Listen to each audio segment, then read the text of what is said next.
Good morning, everybody, and thank you for the opportunity to speak here. I'm very glad I will actually touch upon this point that Eric just mentioned, exactly the point of government regulation and the question of sticks and carrot, and as insofar they, or how actually they are supportive of new innovation, or they rather supportive of the incumbent, the existing system. So what I'll do here is I'll briefly outline the content of the issue note that I have been writing for this session together with Nick Johnston from STI at the OECD. And I'll try to run you through this as quickly as possible so we can have a lively discussion afterwards. So how to start this? There we go. So first, this is just to get a hang of the general problem or the issue we're talking about. On the left, you see green breakthrough innovation and why do we actually need this. And I think the COP21 has quite nicely illustrated, I think, the most sort of the strongest dilemma here is fighting climate change while ensuring growth and prosperity. And we've also heard that yesterday from Professor Frank Geels that a world without growth, for the moment, we can't really imagine this. So the problem now is, why don't we see enough of this from the private sector? There is a certain underinvestment bias in this, and it's, I think, twofold, the reasons for this. One is because it's green technologies, and pollution isn't priced in most jurisdictions in this world. So it's this story of the negative externality. The other one is that it's actually radical and breakthrough innovation. It's things that will change the system. And so to change the system, you sort of need to know what other system you're going into. And then there's this whole story of policy uncertainty and not knowing in what environment your new innovation will actually be then. So that brings me to the right side of this slide. So what policies can actually address this underinvestment bias? And I'm going to talk about this mostly, but I think the most important thing here to notice is that the ideal or optimal policy shares these characteristics. So it's technology neutral, it's firm neutral, and you're assuming that sort of the market will pick the best winner, and actually that you not get into this pork barrel story of picking the wrong side all the time. But I will show that this might not be sufficient. So we've heard sort of three presentations now, the academic side, the small firm side, and the incumbent side on this. Just very briefly, Greg, I think, focused quite a bit on demand pull. I will try to go a bit in the technology push direction now. We've heard interesting from Marilyn on the small firms, and I think especially the financing, and as the second part of the presentation is firm dynamics, I'll try to outline some sort of ideas how to better account for this sort of dire need of financing. And I think from the incumbent perspective, what struck me most is actually the opportunity that lie out there, because we need to renew or build 75% of the infrastructure, which is huge. And this dilemma between innovating early and waiting for regulatory certainty. And in that sense, the problem that policy can often not be internationally tuned and really credible, and I think I'll touch on that a bit. So I'll go through these four things, mentioning maybe again quickly that it's sort of a very hazardous exercise. What we're trying to do, we're trying to look at discretionary support and what kind of technologies public policies should be supporting. This is, the methods to do so are exploratory, so what I'll do here is I'll give an insight into different methods and different ways in supporting this public policy making, but not actually outlining exact technologies for support. Why do we actually do this, and why don't we just follow the first principle of, well, it's just technology neutral and firm neutral to support? It's for two reasons, I think. First reason is resources are limited. A government has limited resources to spend on R&D support. And I think the second one is, if we really want, I think Greg also touched on this, if we really want to have these radical breakthrough innovations, we might need to select a few and really put more money in there and not just spread it across all technologies. So we might have to sort of have a restrained portfolio in order to make these breakthrough technologies really come to life. So trying to look at this a bit more deeply, discretionary support, we basically looked at two things. One is ex ante sort of studies, which is expert elicitations. So it's basically experts trying to estimate future or 2030 costs of energy. And the main insights from this is, first, and that's quite plain, but still, the R&D actually decreases future costs, though that gives a rationale for R&D support in the first place. And that R&D expenditures are much too low. Actually, they're 3 to 10 times too low across all technologies. And the portfolios should be examined more strategically, so there should be some sort of reallocation. And if you remember yesterday, for those who were here, currently the world is spending about $550 billion yearly on fossil fuel energy subsidies and $6 billion on renewable energy R&D. This mission innovation that was announced, which is a great thing, and promises, or the countries signed up to it, they promised to double their renewable energy R&D support. So just put it at scale, it's still like, there's still a massive bias in this, and we have to think of how to design these support measures more strategically. The other thing we looked at is ex post, so after an invention has taken place. There we looked at patent data. So the idea is to define indicators for different technologies, I mean for all technologies, but defining indicators and see, do certain technologies that score high on 1 or 2 indicators actually perform better later on. Performing better here is an increase in patent citations, so more sort of reference to this technology. It is commercial applicability, but it is also risk finance and traction. So what we found here, I don't know, maybe it's more or less readable. So you see the top line is the generality line. We found that the only really predictor, or more or less robust positive indicator of future success is generality, which means how many sectors is a firm that patents active in. So the wider this distribution across sectors is, the more successful this technology is likely to get in the future. The good news here is that the green technology is on average more general than the counterfactual and than an average technology. So that gives sort of an incentive or a reason to support green technologies.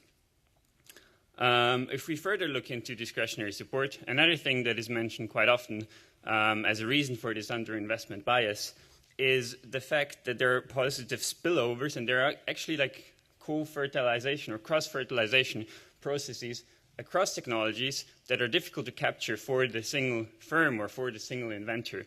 So what this tried to do is just try to look at the 50 top co-occurrences of technologies in patents. And you see that the light blue is 2001 to 2003, and the dark blue is 2009 to 2011.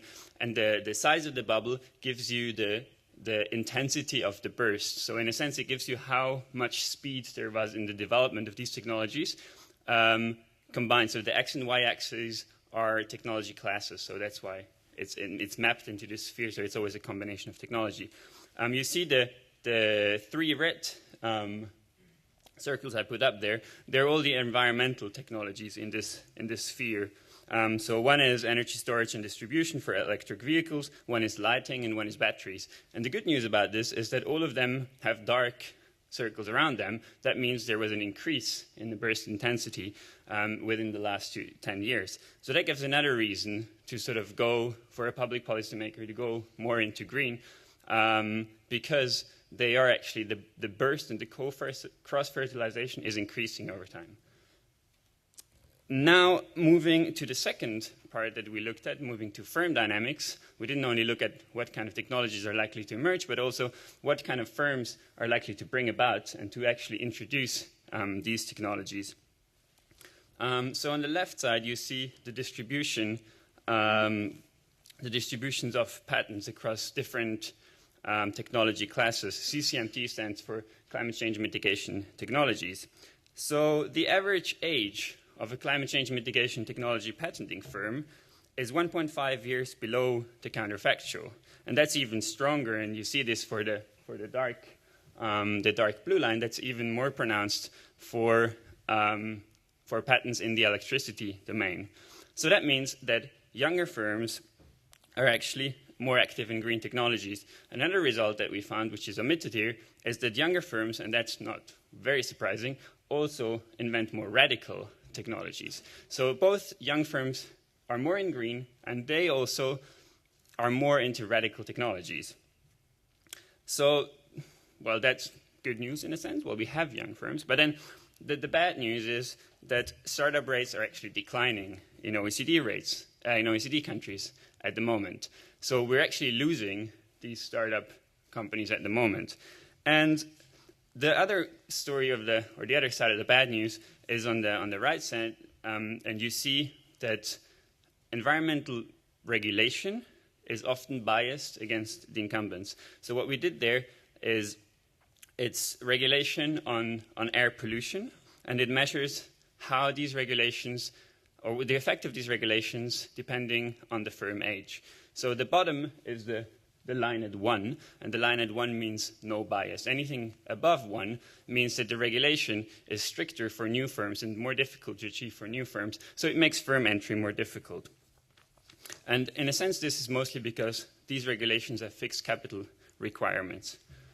There's also another side. There's the carrots, which try to sort of introduce more innovation, and they also quite often favor the incumbents.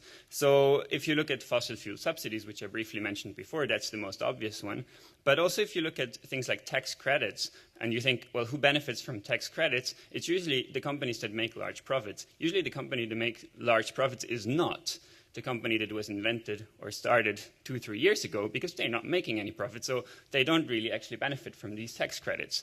So it might be nice to have an idea of, okay, giving tax credits to all green firms in renewable energy might seem a very sensible policy, but might actually favor the existing sort of firm structure and not the new firms that you want. So what we really need to do is we need to investigate more closely the effect of all policy, but especially environmental policy, depending on firm age, depending on firm size, and depending on their actual R&D expenditure. So what does that mean for public policy? Well, it depends. So the thing is, this table you see here is a bit difficult to read, I understand this, but basically if you look at the column support mechanism, you see FIT, which stands for feed-in tariff, and REC, which stands for renewable energy certificates, which is just basically a price-based or a technology-based regulation. And you see that the effect of these regulations, firstly, depend on what kind of technology you want to support. Do you want to support a mature technology, or do you want to support a new sort of an immature technology? And it also depends on the financial markets, on the credit market conditions. So evaluating policy might depend both on the, let's say, the national context, which could be the financial market, and it might also depend on which technology you want to support. So this is just to say that there are probably no general conclusions as to this public policy works in all environments and for all green technologies. The second point is equally important that I want to make here, and this is really necessary, some public support, because if you look at history and you look at some of the greatest breakthrough innovations of the 20th century, you come to the conclusion that most of them have benefited at the initial stage or even throughout a very large, sort of a long phase of demonstration from public support. So there are more examples in the issue note, but here are just a few. So finally, some conclusions. Sort of the easy ones first. It's necessary to act now because the costs are a function of cumulative emissions and not of the steady sort of flow that we emit every year. I'm just going to outline a few of these. I think the third one is very important, international cooperation. There are huge benefits promising or lying there in sort of coordinated R&D programs across countries that are better able to capture these spillovers. And for example, this announced mission innovation should also, in my opinion, this would be a sort of a good way to focus, not only to promise to scale up R&D, but to actually cooperate and actually identify fields where you invest them. We need constant evaluation. Maybe the second to last point is also important. Governments should somehow find ways to participate in successful ventures and not only bear the costs of the failed ones that they supported. Some equity participation, perhaps. The design of environmental policy, I've mentioned before. Some tougher ones, if we do increase and reallocate R&D, do we decrease it somewhere else? How do we do it? how do we define a sunset clause? That is to say, how do we define what time the government stops supporting an innovative firm? And the last point maybe is one of the toughest ones, that the finance barriers are very, very high for new firms, and lowering them would somehow require internationally coordinated policies and credible policies, and I think that's where we have to move, and COP21 probably was the first step. This discussion is a second step, and we hope we get there. Thank you.